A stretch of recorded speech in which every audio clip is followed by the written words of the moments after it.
Yo, what's good, YouTube? This is 2 Train Out 20 Train. We back here with another video. Today I'm going to be reacting to a video of dudes, what you need to do if you're a guard under 6 feet. These are essential. I'm a guard that's like on the brink. I'm 6'1". Still, I believe if it's under 6'2", you need to do these things. But definitely if you're under 6 feet, we're going to talk about it. Let's go. Tall and trying to make your mark in the basketball world, you already know the odds are stacked against you. Immediately. Whether it's trying to finish over towering defenders in the paint, create space for a clean shot, or keep up with bigger, stronger players on defense, being undersized. No, I'm telling y'all right now, if you're under 6 feet, lock in. Lock in, bruh. Because I know for high school kids, the season is what, like, for some, I know in Connecticut, it's like November. You know what I'm saying? I know some other places is October. You know what I'm saying? But we want y'all right. I want to see y'all under 6 feet guards win. And if you're in college, shit, nigga, you long gone. You know what I'm saying? Because if you're in college right now, y'all season is probably not getting ready to start, but y'all in preseason. Forces Saying, you to play lock the in. game differently.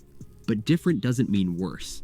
In fact, if you train the right way, being under 6 feet can become your superpower. I'm telling you. In today's video, we're diving deep into how you should train on the court and in the weight room if you're under 6 feet tall and trying to make a real impact in the game. This is your blueprint for how to survive, thrive, and even dominate as an undersized guard. And make sure you stick around to the end of the video. I'll be giving you a full sample workout plan designed specifically for players like you. With the hesitation. Oh, if you don't like that, you You don't fell like hard it as in hell. basketball. Climbs the ladder, takes the Before we get into the drills, reps, or role models, we've got to talk about mindset. Being under 6 feet means you're going to have to deal with doubt, both from others and from yourself. Immediately, you're going to have a whole bunch of doubt. They're going to say you can't play defense. They're going to say, oh, he only does one thing. You know what I'm saying? Or you're not a dog. We got to take him out of the game immediately. And this is off just the eye test. You feel me? Coaches might overlook you. Opponents might underestimate you. And there are going to be moments where it feels like size wins. But here's the truth. Basketball isn't just about inches. It's about inches of space you create with your handle. Yep. It's about split-second timing on a floater. It's about the angle of your feet on a closeout and the decisions you make in transition. You may not win the height game, but you can win the detail game, Details. and that's where most players lose. Every drill you do needs to be executed with that level of intentionality. There's no time to be casual. There's no room for lazy reps. Everything has to be sharp, game-like, and done with purpose. Yes. The only way to close the gap is to outwork, outskill, and outthink everybody else. Now let's talk about scoring in the paint. If you're under 6 feet, you're not going to live above the rim, and that's fine. Your goal is to finish around, through, and over length without always needing to rely on raw athleticism. Yes. That starts with developing a toolbox of finishes. Floaters, runners, scoop layups, reverse finishes. These are your go-to weapons. Why floaters? Why runners? Because the big can't get that. See, damn. The big can't get that over the top. And he has to go get it. You know what I'm saying? So the better we get at them floaters and runners, game changer. And why reverse layups? Because you use the rim as protection. That's the easy one. When you use that rim as protection, it's either going to be a basket interference or they're going to try to goaltend, either or. But at the same time, use that rim. And those are just a couple. Every time you step on the court, you need to be working on touch. Yes. Grab a basketball and go through a floater series from different angles. Baseline, elbows, top of the key. Mix in runners off 1 foot and 2 feet. Yes. Then add finishes with contact. Yes. Have a partner bump you or use a pad while you finish off 2 feet. Because you will be touched. I say it again. You will be touched. Loud and clear. Practicing off 2 feet will give you balance and allow you to absorb contact better when you're deep in traffic. One of the most underrated skills for smaller guards is deceleration. Yes. When you're fast, defenders are already backpedaling. But when you stop suddenly and under control, Them you brake create pads, separation. Work on your hesitation moves, change of speed, Yes. and stopping on a dime off 1 or 2 dribbles. Pace. This gives you space change to of pull speed. up or fake, and gives you the edge you need inside the paint. Next up, shooting. If you're undersized, you better be able to shoot. You better be able to shoot. Like, this is no ifs, ands, or buts about it. Though these are the players that stand the hell out. Like, even the players off the top of the head I can think of right now, like, that are still in the league. Chris Paul, under 6 feet, can shoot the ball. Mike Conley, under 6 feet, can shoot the ball. They do other specific things. Well, they're gonna talk about this later, but they can shoot the piss out the ball. Tyler Ulis, or not Tyler Ulis. Tyler I forgot his name off the top of my head, but he played for Duke. But long story short, he can do it too. Pritchard can shoot the shit out the ball. You know what I'm saying? Period. But it's not just about making open shots. It's about being able to hit them off the dribble, Yes. under pressure, and from game situations. Focus on developing a quick, compact release. You don't have the luxury of long wind-ups. No, you Your don't at shot all. has to be fast, efficient, and repeatable. In your workouts, prioritize shooting off the dribble. Start simple with 1 dribble pull-ups going left and right. Then progress to step backs, side steps, and combination moves that lead into your jumper. Use cones or chairs to simulate defenders.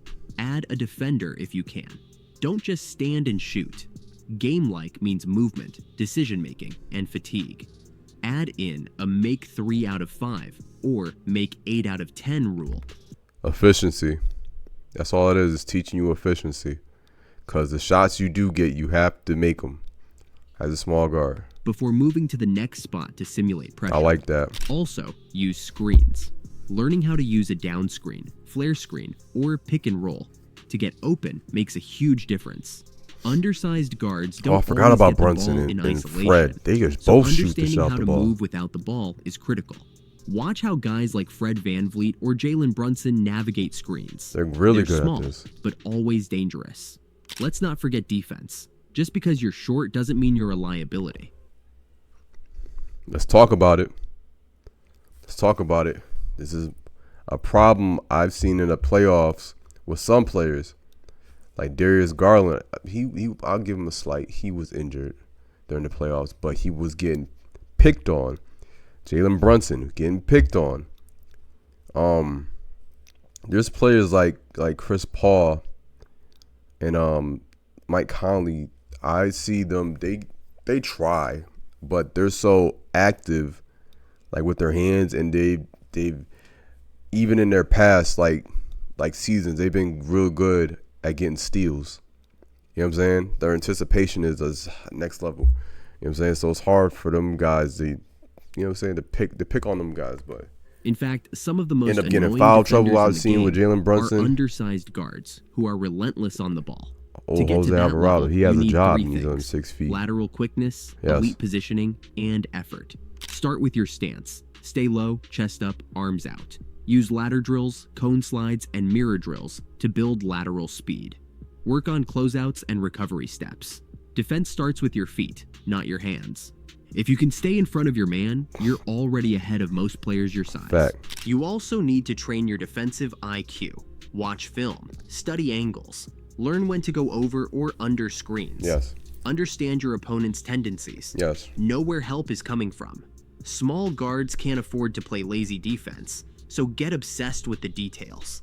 Communication, effort, anticipation, those are the traits that turn you from a mismatch into a menace. Pest. Everything you do off the Another good one, TJ McConnell, Indiana Pacers, pest. He's picking you up from lane line to lane line, but he's on your ass. He makes you want to give up the ball. You'd be like, yeah, all right, brother. Like, he's court on. should support your performance on it. That starts with strength and conditioning. Facts. You don't need to be bulky, but you do need to be strong. Prioritize core strength, leg power, balance, and body control. These are the traits that help you take contact, hold your ground, and explode into your moves. Exercises like Bulgarian split squats, weighted lunges, deadlifts, and sled pushes. Build the functional strength you need. Add in plyometrics like Yes. box jumps, depth jumps, and bounds to train explosiveness. Sprint work and agility drills should also be in the rotation. Important. Think ladder drills, cone cuts, and resisted sprints. These improve change of direction and first step quickness, which is crucial for both offense and defense. Then there's the mental side. Watch film, not just of your games, but of pros who look like you. Study Jalen Brunson's footwork. Look at how Allen Iverson attacked. Break down Fred VanVleet's pick. Yo, I've been seeing this a lot recently, like people talking crazy about Allen Iverson, how he attacked. Yeah, he'll get him up. And there were playoff series where he definitely got him up, like unconscious. But that's the mentality. Like, who else on this team was gonna really shoot and have a? Who'd you like? I'm saying, who'd you rather have shoot? Eric Snow, or Allen Iverson type shit. You know what I'm saying? And if you don't know who Eric Snow is, great NBA player, but you rather have Allen Iverson shoot. Point blank. Pick and roll But reads. Film study gives you. you have to have that mentality, or go sit down. Go sit down. We playing Patterns like give that. you confidence. And confidence is everything when you're going against guys who have 5 or 6 inches Yes. on you. Now, if you're ever doubting whether this path is realistic, just look at the players who've already done it. Mm-hmm. Jalen Brunson, who's barely 6 feet tall, is one of the most efficient post-up guards in the league. Which because is of his footwork crazy. and use of Like, his body. post-up game is better than Allen some Iverson, bigs. one of the most iconic guards ever, didn't care how tall you were. He had that dog in Attacked. him, that fearlessness to attack anyone.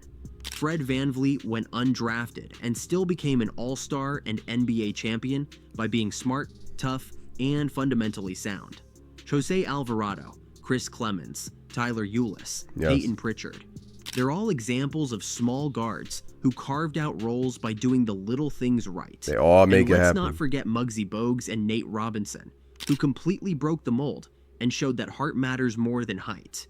You don't need to be built like LeBron to impact the game. You just need to train with intention and compete with everything you've got. Now, as promised, here's a sample workout plan tailored specifically for play. Watch. Look, I stopped it for y'all. I mean, I could, you know what I'm saying? Y'all could go and watch. I'm gonna plug the video, but look at the on-court. Floaters runner series, 10 minutes. Moving runners, contact. If you can get somebody to hit you, you know what I'm saying? Shooting off dribble, one dribble pull-up, step backs, combo moves off the, you know what I'm saying? Acceleration, hezzies, stop and go, defensive drill, because you can do all the scoring you want.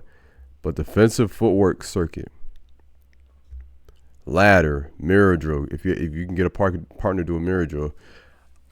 Here's a good one too.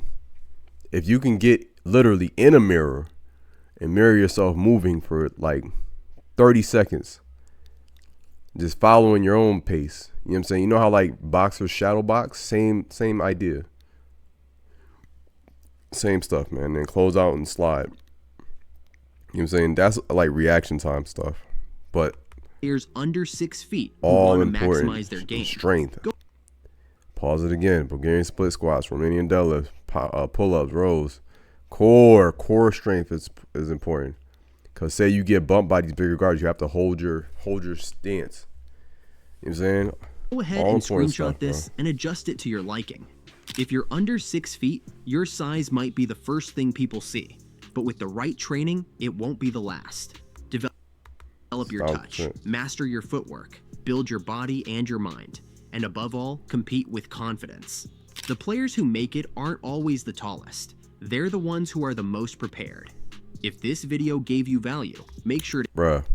Excellent video by this creator, bruh. Excellent video. And I'll be saying the same exact things, like the 3 main things you want to perfect. Like having a floater, having a touch, being able to shoot off the dribble, pull-ups, you know what I'm saying? And I do mention having pace with that too. And then lastly, defense, the mindset, bro. You have to realize, like, yo, like, I'm already slouted, so I have to play defense, you know? But it's all up to you. You got to do the work now. So just still train out 20 Trey, and I'm gone.